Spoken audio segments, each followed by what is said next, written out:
এই মুহূর্তে সবচেয়ে বড় খবর একমাত্র শিলচর সংবাদের পর্দায়।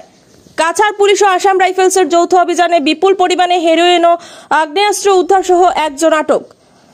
কাছাড় পুলিশ এবং 38 আসাম রাইফেলসের এক যৌথ অভিযানে পূর্ব ধলাইয়ের মোহনখাল রামমানিকপুর জিপির স্মিথনগর ফরেস্ট ভিলেজ এলাকা থেকে বিপুল পরিমাণ হেরোইন, একটি পিস্তল এবং তাজা কার্তুজ সহ এক উপজাতি যুবককে আটক করা হয়েছে।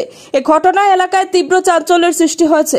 পুলিশ সূত্রে জানা গেছে, গোপন খবরের ভিত্তিতে কচুদরম থানা পুলিশ এবং 38 আসাম রাইফেলসের একটি দল ধলাইয়ের মোহনখাল রামমানিকপুর জিপির নাগাখালে এক অভিযান চালায়।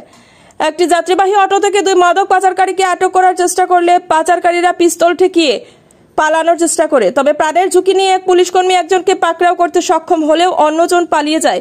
আটককৃত পাচারকারীর ব্যাগ থেকে 56টি সাবানের বাক্সে ভর্তি 684 গ্রাম হেরোইন উদ্ধার করা হয়। এছাড়াও তার কাছ থেকে একটি .32 পিস্তল, 2টি ম্যাগাজিন এবং 19টি তাজা কার্তুজ বাজেয়াপ্ত করা হয়েছে। প্রাথমিক জিজ্ঞাসাবাদে আটককৃত যুবক জানিয়েছে যে দুজন ব্যক্তি তাকে এই মাদকদ্রব্য পাচারের জন্য দিয়েছিল। আটককৃত যুবক লক্ষ্মীপুর থানা এলাকার দিলখুশ গ্রান্টের বাসিন্দা বলে জানা গেছে। এই ঘটনার খবর পেতে দ্রুত ঘটনাস্থলে পৌঁছান কাছাড়ের পুলিশ সুপার নোমাল মাহাতো এবং অতিরিক্ত পুলিশ সুপার সুব্রত।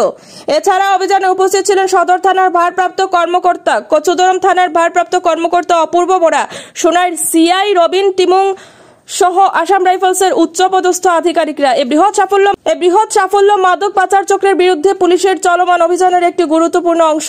পুলিশ পলাতক অন্য পাচারকারীর খোঁজে তল্লাশি চালাচ্ছে এবং এই মাদক চক্রের মূল হোতাদের গ্রেফতারের চেষ্টা করছে।